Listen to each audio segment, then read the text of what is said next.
Maya Goodfellow, welcome to Tell a Friend. So in 2019, you wrote your book, Hostile Environment, subtitled How Immigrants Became Scapegoats. And I was wondering if you could talk to me a bit about your motivation for writing the book.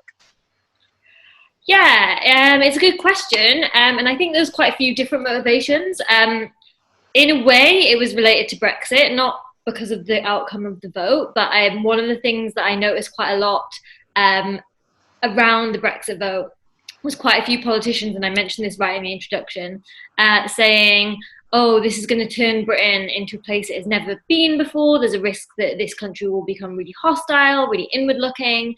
And whilst there's a truth to that, in that you don't want to erase or ignore the really distinct forms of kind of discrimination and racism that were occurring around the vote, the spike in hate crimes and the potentials about what that would mean for people in the longer term, it's a really peculiar thing to say that it would turn Britain into a place it had never been before, because to say that really means ignoring decades and decades of anti-immigration politics, legislation that was incredibly racist, legislation that was incredibly punitive, and it made the lives of a lot of people who moved to the UK incredibly difficult. And so that was one of the reasons that the sparks, I suppose, for writing about it. But the other was really just, I spent quite a lot of time observing the political debate around migration and feeling really frustrated about it. And politicians often also say, you know, we need to have an honest conversation around immigration.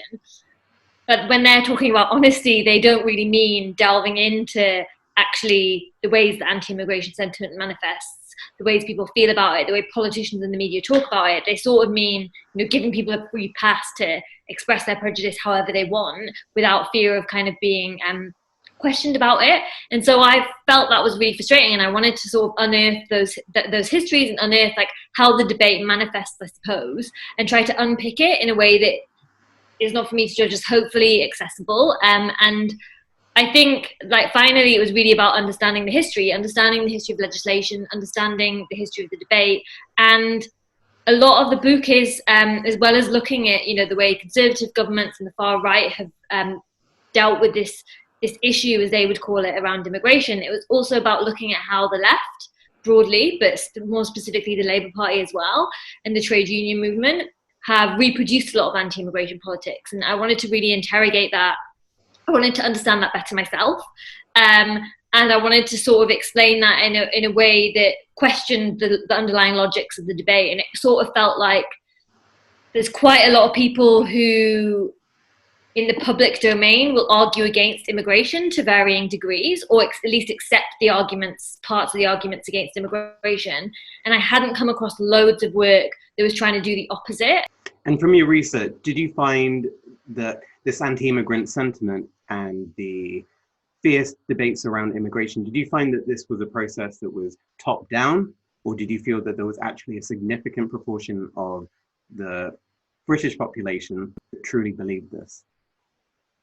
Yeah, I think it's really difficult to measure, and the thing that I'm often more interested in, I suppose, is what is like called sometimes elite discourse. I would call like this sort of political discourse, the media discourses, the similarities and overlaps between the two of those, top down. I think that can be a really reductive way of looking at it, and a very simplistic way of looking at it.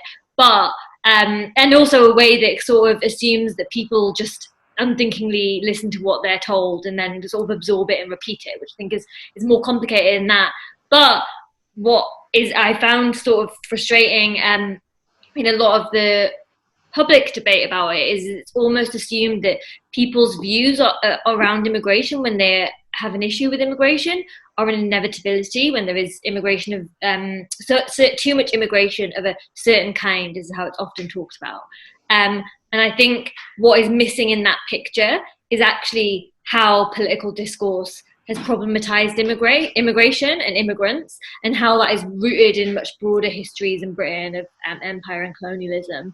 And that for me is actually a missing part of the debate. And so I think we have to be careful to not say it's entirely top down, if you like, but to erase that completely is a really, really a misreading of what's happening, and quite unhelpful, I think, to understand why it is you have this kind of anti-immigration sentiment so expressed across society, and really it seems like driving parts of our political discourse in a big way.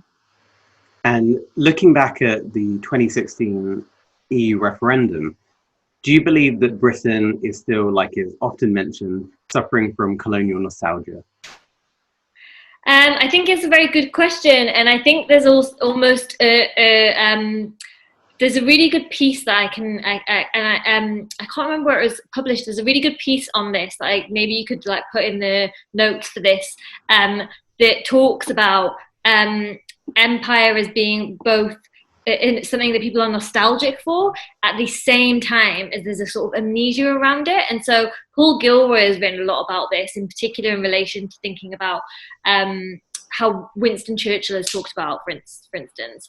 And so what I think is happening is there is a sort of it's an implicit longing for a time when Britain was sort of seen to be like the ruler of the world, seemed to be seemed to be great. Although obviously we can question that what that greatness even was then, and how problematic it is to say that.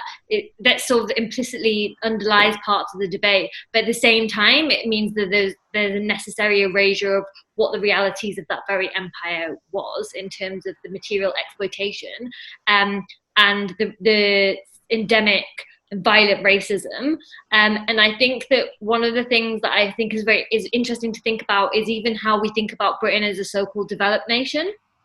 And I, my PhD was about this development discourse, and so I have a real problem with even calling Britain a developed nation.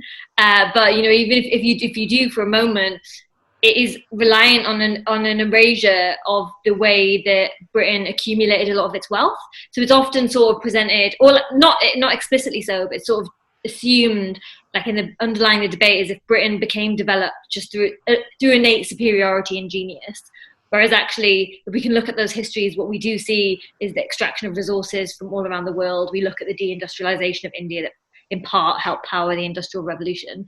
And so I think it's quite a long way of answering your question to say that I think nostalgia certainly plays a role there, but the way that it functions is can be quite complicated and is not always so explicit as people saying, "Oh, I want to return to the days of empire." I think it can be more complicated than that.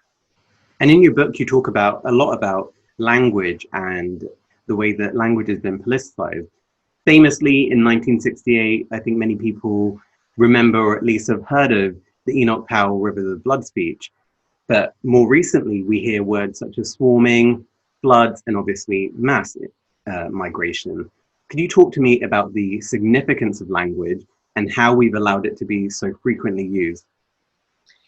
Yeah, I think it's really important the way that we talk about people, and one of the things that is in the Wendy Williams review, the lessons learned, the review into the Windrush scandal. One of the things that she says, and I think that's a document that's worth everyone reading for trying to understand not only what happened in relation to that scandal, but also some broader problems about the way that immigration is talked about. One of the things she says is, one lesson that must be learned is that humanity should always be at the center of policy around immigration, because and I would say that it's almost entirely absent in a lot of the discourse around immigration. And so the reason for me a lot of this language matters, and I've been asked about this quite a few times, people claiming actually it's not that bad to talk about it, is mass migration. It's merely an accurate description of what is happening, what happened, for instance, during the New Labour years. And I would really, there's a much broader conversation and deeper things I'd want to probe about that and about how it was tied up with New Labour. But actually, fundamentally, what is the problem with that is that it is incredibly dehumanizing. It really people are turned into numbers. Migration is often presented as a threat through this language. And often there is also a really racialized nature to a lot of this debate. So tied up with this dehumanization is like who is seen to matter, who is not, who is seen to be a threat and who is not. And that for me is why it's so important to be interrogating the language that has become so widely used in our public debate. And you find this term mass migration, for instance, used just all the time. And it carries with it a negativity. It's been injected with a negativity that I think is there constantly whenever it's being used. And that is a major problem for me in terms of reaching this idea of humanity and centering humanity, as Wendy Williams talks about, is the language that we use is really, really important when we're talking about describing people moving around the world, people moving to the UK. That humanity for me is lost when we use that kind of language. On the subject of the Windrush scandal, we obviously saw mass national outrage, and rightfully so. But one thing that kind of surprised me was the way that it became a national story, and the way people really galvanized around the cause, because immigration scandals like that had happened prior. And my question to you is, do you believe there was an element of selective outrage when the Windrush scandal happened? Oh, it's a good question. I'd probably ask what you think on that, because I think that I don't know. I think it's interesting that on the one hand, I think there's like a limit to what people's anger was, in that we know it's right that people were angry that this whole group of people were being impacted in all these horrific ways. And it's worth noting that a lot of people, I mean, some people were deported, and before they were, before the scandal, they died before before this was national news. Others are still waiting on their compensation from the Home Office for all the ways that they were wronged, all the ways their lives were damaged. And so I think it's necessary and right to centre that and recognise that.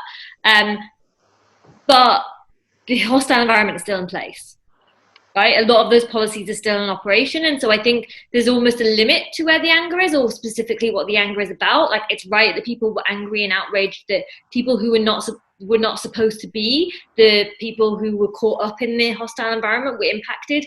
But actually, it's wrong that anyone is impacted by the hostile environment. It's wrong that anyone is subjected to it. If you really think about the fact that it means, people are denied access to basic services. We're living right now in the middle of a global pandemic. The hostile environment has made people scared to access healthcare. Like, the how deep this goes is really, really worrying. And so there's another hurdle that I think needed to kind of be jumped or engaged with during that when the Windrush scandal was on the front pages of our newspapers. And so I think it's worth talking about that. It's worth thinking about that, and thinking about not only how some of those people still need justice, some of the people impacted by it through the Windrush scandal, the so-called Windrush generation, but also who else is still being impacted by those policies. In your assessment of the way that the Home Office deals with immigration and issues to do with race, do you believe the Home Office is intrinsically racist? I mean, I think that it's a good question, and again, it's worth engaging with the Wendy Williams review. She doesn't go so far as to talk about institutional racism, and that I believe she says something about it being beyond the remit of what the investigation is.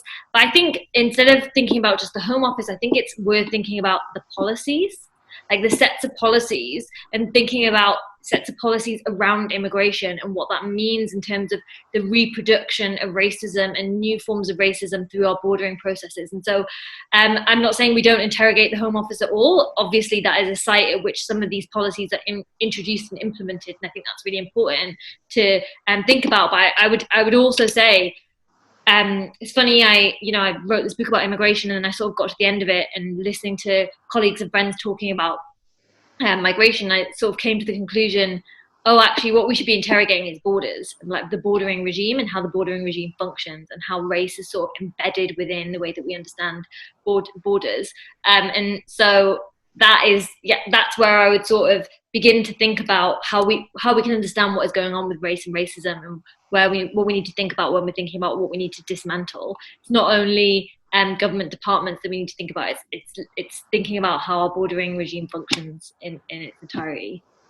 In 2019, you wrote an article about Labour's history of racism, and you spoke a bit about the way that the British left in general are in a sort of sense of denial about that history. Could you talk to me a bit about the 1968 Commonwealth Immigration Act, and also explain to me how Labour has gone so long away from any of the scrutiny about their actions? Yeah, that's a good question. I think so. I would actually say that we maybe think about the Labour movement, and you go back to beyond this as well, but you go back to the 1900s and you see some of the way the Labour movement are talking about migration. They're talking the really, really anti-Semitic, xenophobic ways that Jewish migrants are being talked about, for instance, who are coming to the UK. particularly fleeing pogroms in Russia. And it's quite startling, actually, to go back and look at that. I don't want to suggest nothing has changed since then.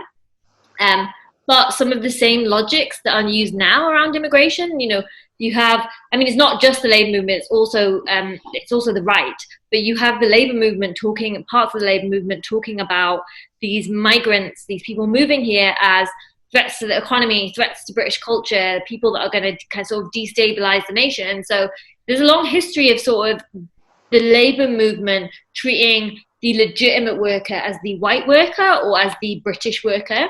And I think that is still very much with us in kind of, it's shifted and changed. And so as you sort of talked about, I would encourage people to go and read about these different acts that were introduced in the 60s. We often look at Enoch Powell, the Rivers of Blood speech. We look at some of the things that conservative governments have done around immigration and restricting immigration, making it more difficult for people to move to the UK. But if you actually look at that history, what you find is Labour, not only in 1968, but also at other points in its history, entrenching very clear forms of racism when it comes to immigration. So that 1968 Act was incredibly racist, that it passed through the Parliament. It was rushed through Parliament. I won't give the whole history of it, but it's worth going and reading about that to begin to understand what Labour have done in their history. And it's kind of hard to at times talk about like the Labour movement or the Labour Party, because yes, there are many different people within these different political movements, as it's similar for like the Conservatives. There's different forms of conservatism. But it's significant that there have been sections, and at times large sections of the Labour Party and the Labour movement, that have reproduced this very thinking. And so I think part of the way, one of the things that happened in the 60s is Labour kind of gave ground on immigration or reproduced anti-immigration logic at the same time as they were doing stuff like introducing the race relations legislation. And so I think that sort of has given them cover in a way, and they are the party. It's important that the race relations legislation, however flawed it may be, whatever its limits may be, it's important that was introduced. And it was Labour governments that did that. It was never Conservative governments.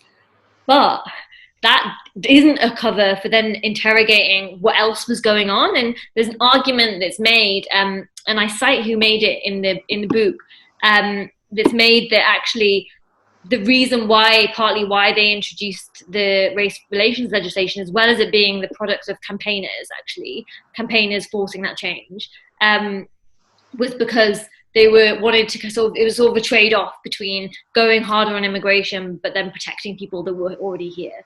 And so there's a tension there between what they're saying around immigration and then what they're doing within the UK. It's very hard to talk about party politics without acknowledging the role of the media. And I was wondering, what role do you think that the media, be it broadcast or print, has played in framing these debates on immigration? Again, as with party politics, it's sort of hard to talk about it in its entirety, but I think unfortunately large sections of reporting around immigration have sort of bought into some of the underlying myths. And so there's a really excellent, unfortunately, depressingly, it's still relevant, but there's a really excellent Stuart Hall half an hour documentary, I think we should call it a documentary, about this, that was produced, I think, right at the end of the 70s. He produced it with as part of a campaign around racism.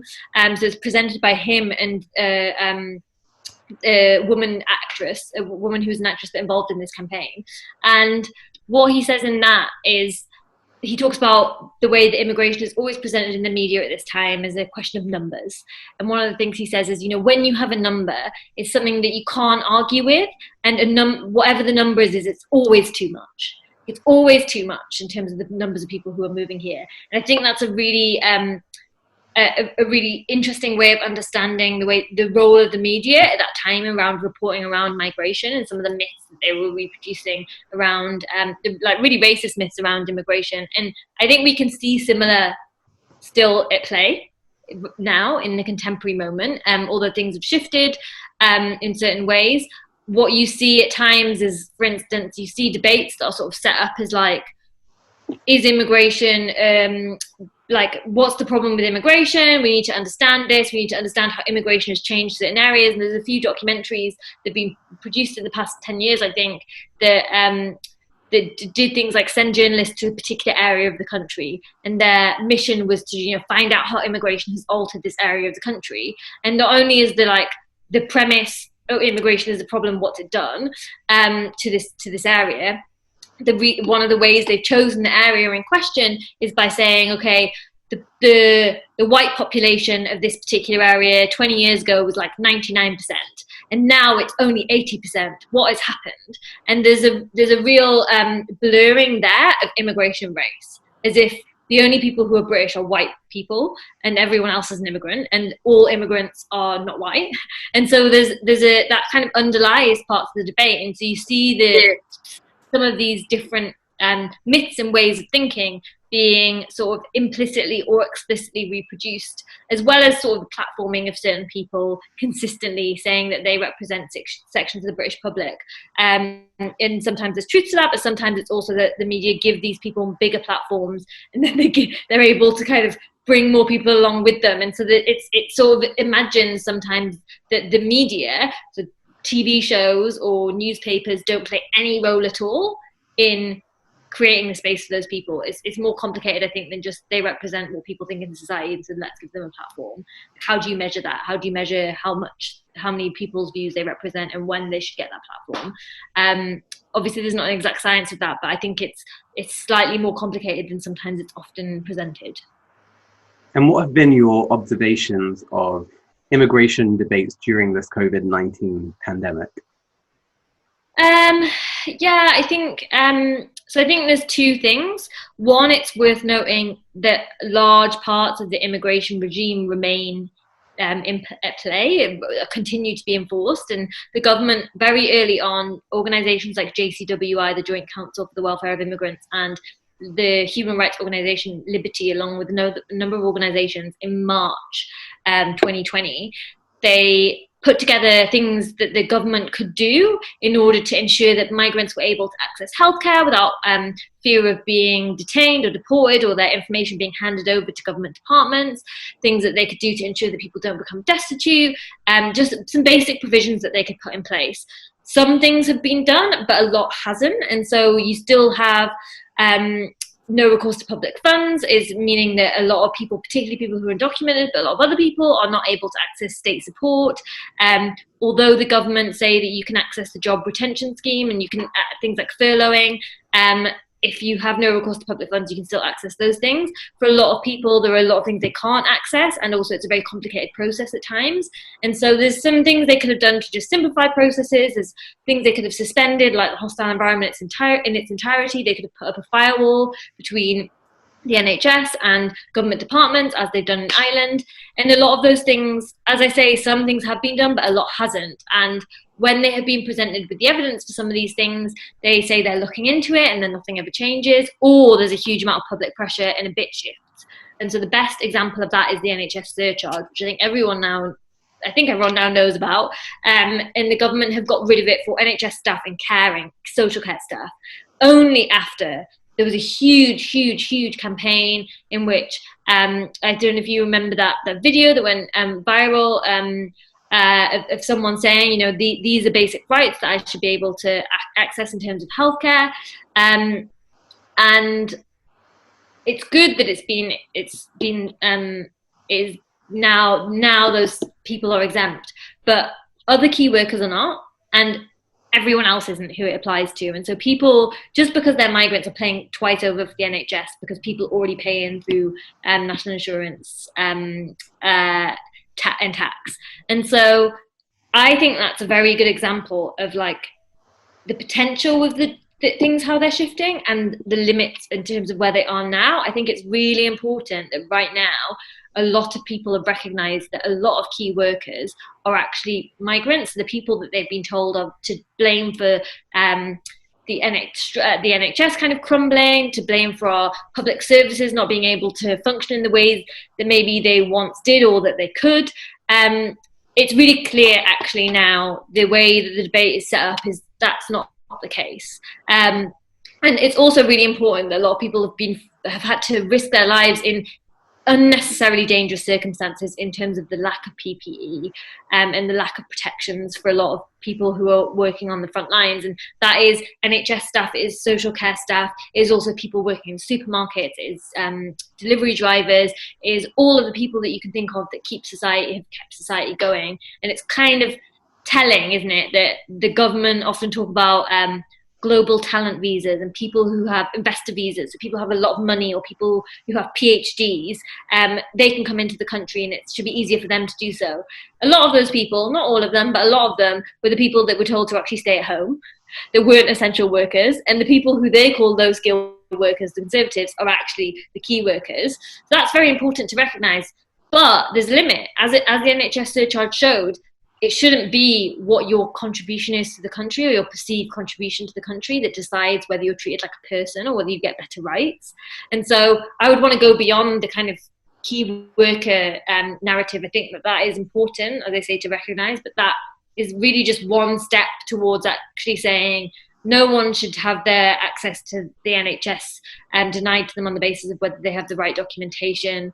Like, how we value people shouldn't correspond to how much they earn. And I've been interviewing people for the past 2 months about this and kind of trying to document what's been going on during the pandemic. And someone said to me, who doesn't have the right to work because her asylum claim has been rejected, and she was working as a palliative care worker, and she said, I always knew that my job was a really important job. It's just a real shame that people decided it wasn't important because I only got paid £8 an hour.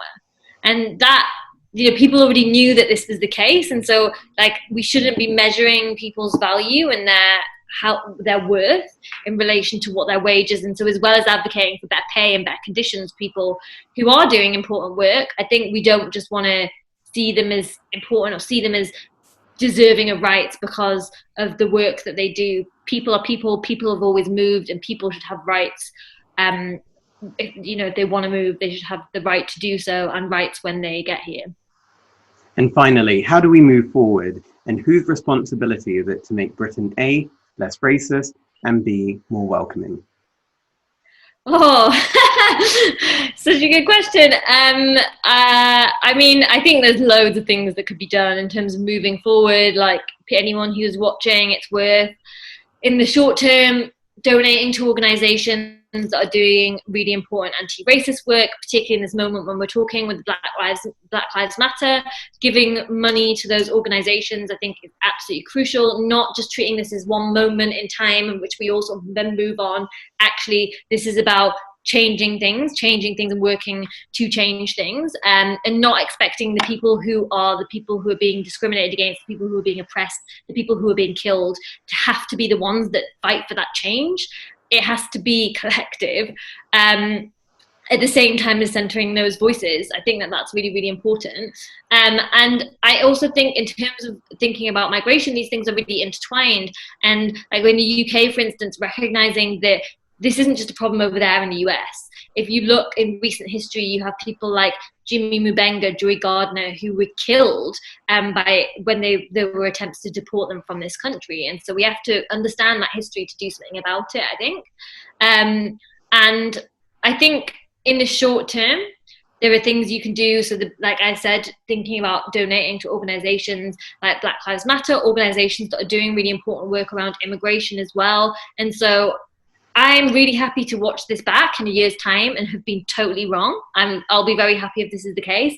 But I'm not holding my breath right now in terms of thinking about I'm not thinking that that the government are necessarily going to change their approach in a significant way in terms of thinking about immigration legislation.